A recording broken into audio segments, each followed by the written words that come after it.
시간 예배를 시작하면서 다 같이 사도신경으로 우리 신앙을 고백하겠습니다. 전능하사 천지를 만드신 하나님 아버지를 내가 믿사오며 그 외아들 우리 주 예수 그리스도를 믿사오니 이는 성령으로 잉태하사 동정녀 마리아에게 나시고 본디오 빌라도에게 고난을 받으사 십자가에 못 박혀 죽으시고 장사한 지 사흘 만에 죽은 자 가운데서 다시 살아나시며 하늘에 오르사 전능하신 하나님 우편에 앉아 계시다가 저희로서 산 자와 죽은 자를 심판하러 오시리라.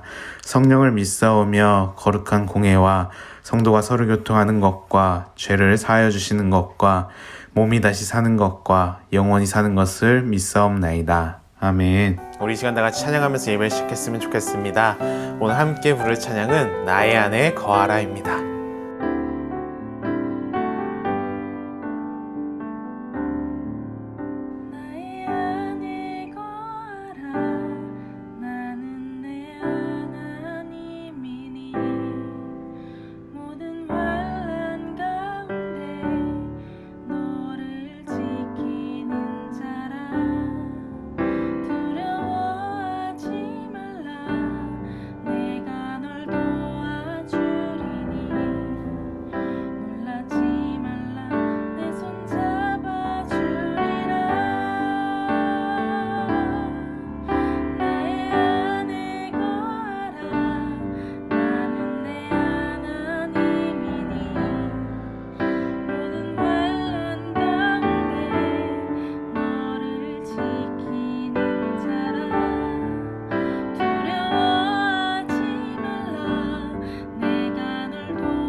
이 시간 예배를 위해 잠시 기도했으면 좋겠습니다. 하나님, 우리 예배를 기뻐 받아주시고 이 시간 하나님을 바라보며 나아갈 때에 우리와 함께 하시며 우리를 향한 하나님의 마음을 깨닫는 귀한 시간이 될 수 있도록 성령 하나님께서 함께 해달라고 우리 다 같이 예배를 위해 기도했으면 좋겠습니다. 다 같이 기도하시겠습니다.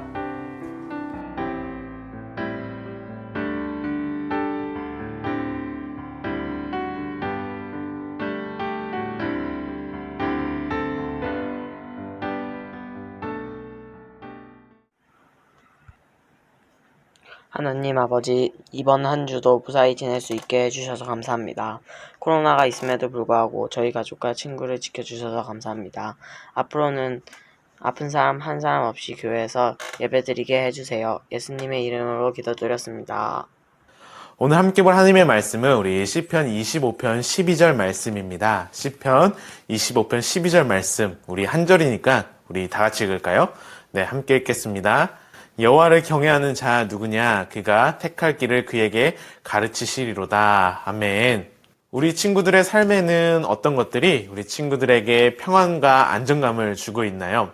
앞이 캄캄하고 어떻게 될지 모르는 그 인생길에서 우리 무엇이 우리 친구들에게 안정감을 주고 있나요? 다른 친구들보다 많은 용돈인가요? 아니면 높은 성적? 아니면 다른 좋은 친구들과의 관계?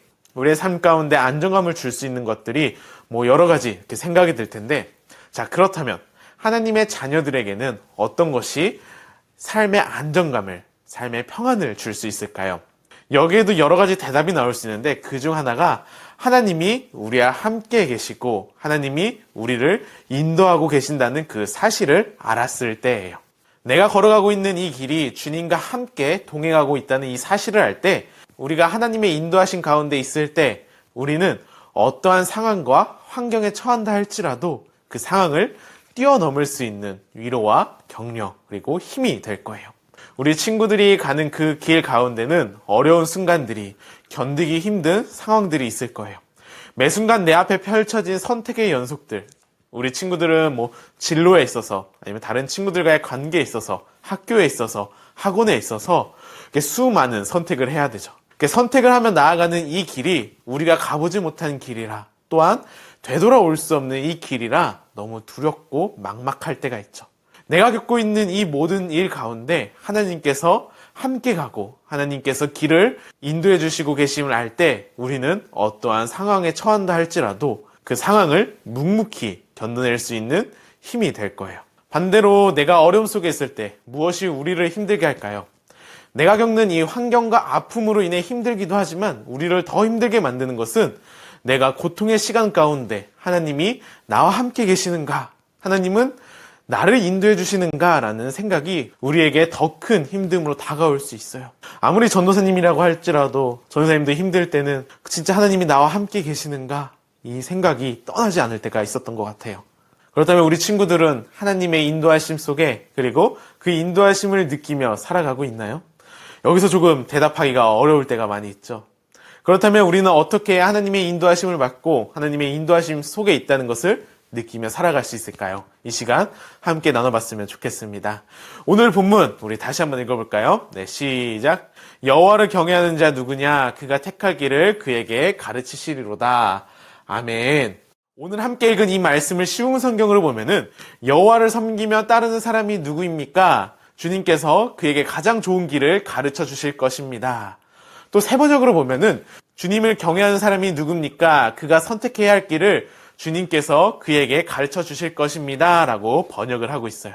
우리가 하나님을 경외할 때, 하나님을 섬기며 따를 때 하나님께서는 우리의 길을 인도해 주시고 우리는 하나님을 경외하며 하나님을 섬기고 따를 때 하나님의 인도하신 가운데 있다는 확신을 가지며 살아갈 수 있을 거예요. 하나님을 섬기고 따른다라는 이 말은 우리가 교회에서 많이 들어봤을 텐데 이 말을 조금 더 쉽게 생각해 보면 어떻게 이야기할 수 있을까요? 아마 첫 번째로는 하나님의 말씀에 따라 살아가는 거예요.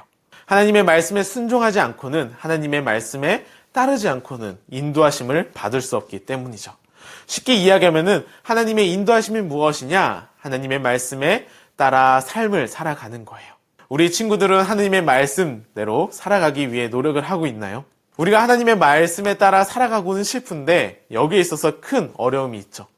우리 친구들이 생각했을 때 내가 하나님의 말씀에 따라 살아가려고 했을 때 어떤 어려운 점들이 있었나요? 여기에 있어서 우리 친구들이 어떻게 생각하는지 정말 궁금한데 아마 우리가 궁금해하고 힘들어하는 부분에 있어서 하나님께서 말씀해 주시는 경우가 많이 없기 때문일 거예요. 성경을 보면 우리의 걱정과 염려의 그 부분인 우리가 어느 학교를 가야 되는지, 누구를 만나야 하는지, 어떤 전공을 선택해야 되는지, 어디로 가야 하는지, 어디에 살아야 하는지 이런 우리가 걱정하고 염려하고 있는 이런 모든 일들에 대한 말씀은 없죠. 그렇기 때문에 우리는 우리의 선택에 있어서 어려울 때가 많이 있어요. 왜 그럴까요? 여기에 있어서 전도사님이 들었던 이야기 중에 뭐가 있었냐면 우리가 성경을 생각했을 때 지도로 생각했기 때문에 그럴 수도 있어요. 지도는 어디에 무엇이 있으니 그곳을 가기 위해 우리는 뭐 직진을 하고 여기서 우회전하고 좌회전하고 그 정확한 길을 알려주는 거죠. 근데 성경은 지도이기보다는 나침반이에요. 방향을 알려주는 거죠. 어떤 방향인가요? 하나님이 원하시는 방향. 하나님을 사랑하고 이웃을 내 몸과 같이 사랑하며 하나님과의 그 관계로 나아가는 거죠. 이 방향이 중요해요. 아무리 하나님의 말씀을 잘 알고 잘 외우고 그렇게 살려고 할지라도 하나님과의 그 관계를 향한 방향이 아니면 대표적으로 누가 있을까요? 예수님 당시 율법 교사들이나 바리새인들이 있죠. 이들은 하나님과의 관계, 하나님이 말씀하시는 그 원래 목적과 이유보다는 그 말씀을 지키는지 안 지키는지에 따라 다른 사람들의 신앙이 있는지 없는지 다른 사람들을 통제하며 말씀을 외우고 잘 알고 있다고는 하지만 하나님의 말씀이신 그 예수님께서 이 땅에 오셨을 때 예수님을 알지 못했죠. 그렇기 때문에 이 방향이 중요해요. 우리는 하나님의 말씀에 따라 살아감으로 하나님과의 그 바른 관계를 가지고 나아가고 있나요? 한번 우리의 모습을 돌아봤으면 좋겠어요. 우리가 하나님의 인도하심을 받고 인도하심 가운데 있다는 것을 알기 위한 두 번째는 바로 기도하는 거예요. 사실 첫 번째로 나눴던 이 말씀에 따라 사는 삶과 기도하는 것 너무나 당연한 이야기죠. 우리가 하나님의 인도하심을 받고 그 인도하심 가운데 걸어가려면 우리에겐 기도가 필요해요. 왜냐하면 기도는 하나님과의 대화이고 교제이기 때문이죠. 기도를 하면 할수록 하나님의 뜻을 더 알게 되고 내 생각과 내 계획과는 다른 그 하나님의 인도하심을 경험하는 것이 기도의 특징 중 하나예요. 여기에 있어서 내 기도 제목을 가지고, 그렇죠? 우리의 여러 가지 그 기도 제목을 가지고 하나님 앞에 기도하는 것도 중요하지만 더 중요한 기도는 하나님의 은혜를 구하는 기도가 필요해요. 오늘도 내가 하나님의 말씀대로 살아가야 하는데, 주님, 나에게 은혜를 주세요. 지금 내 삶 가운데 나를 인도해 주세요. 라는 하나님의 은혜를 구하는 간구의 기도가 필요하다는 거죠. 마지막으로 세 번째는 우리에게 주어진 상황에 최선을 다하는 거예요. 성경을 보면 하나님이 사람들을 부르시고 인도하실 때 그 사람들의 공통점이 있는데 그것은 자기에게 맡겨진 자리에서 열심히 수고하고 있는 사람들을 하나님께서 부르셨다라는 거예요. 내게 주어진 상황 가운데 최선을 다하는 사람, 아무리 그 일이 반복적이고 지루하고 우리가 보기엔 별거 아닌 것처럼 보일지라도 하나님이 내게 맡겨주신 그 상황 속에서 시간을 그냥 보내는 사람은 없었어요. 언젠간 하나님이 부르시겠지. 하나님이 부르실 거면 부르실 거야 하면서 시간을 헛되이 보내는 사람은 없었다라는 거죠. 내게 맡겨진 그 상황이 너무 반복적이라 지루하고 별거 아닌 것처럼 보일지라도 주어진 상황 속에서 최선을 다하는 사람, 그런 사람을 하나님께서 부르시고 인도하시는 모습을 볼 수가 있죠. 우리가 잘 알고 있는 다윗이나 우리가 이전 수련회 때 함께 살펴본 그 엘리사나 성경에 많은 인물들이 있죠. 오랜 시간 끝나지 않는 그 코로나로 인해 사람들이 자신을 인도해 줄 것 같아 보이는 그 곳으로, 자신을 안전하게 지켜줄 것 같아 보이는 그 곳으로 이리저리 달려가는 이 시대에 이럴 때 하나님을 믿는 우리는 어떻게 해야 할까요? 하나님의 인도하심을 구하며 그 인도하심 가운데 머물러야 해요. 우리 친구들 중에서도 힘든 시간을 지내고 있는 친구들도 있을 거예요. 답답하고 막막한 그 시간을 보내는 친구들도 있죠.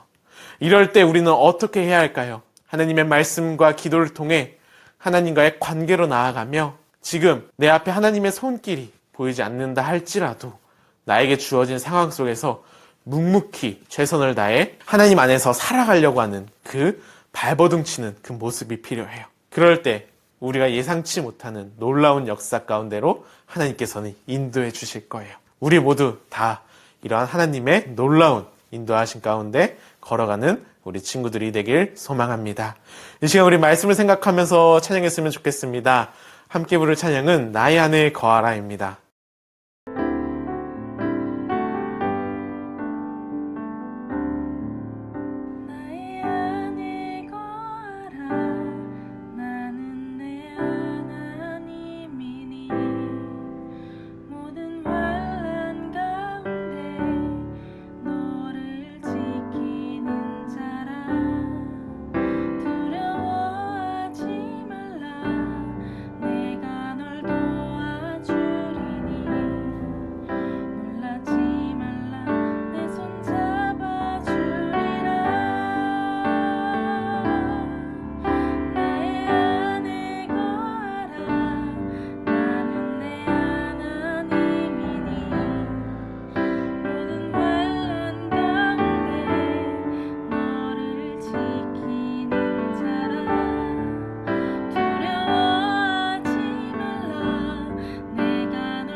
시간 우리 주의동문으로 예배를 마치겠습니다.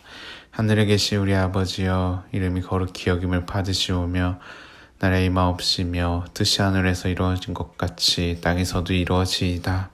오늘날 우리에게 일용할 양식을 주옵시고 우리가 우리에게 죄 지은 자를 사하여 준 것 같이 우리의 죄를 사하여 주시옵고 우리를 시험에 들게 하지 마시옵고 다만 악에서 구하옵소서. 대개 나라와 권세와 영광이 아버지께 영원히 있사옵나이다. 아멘.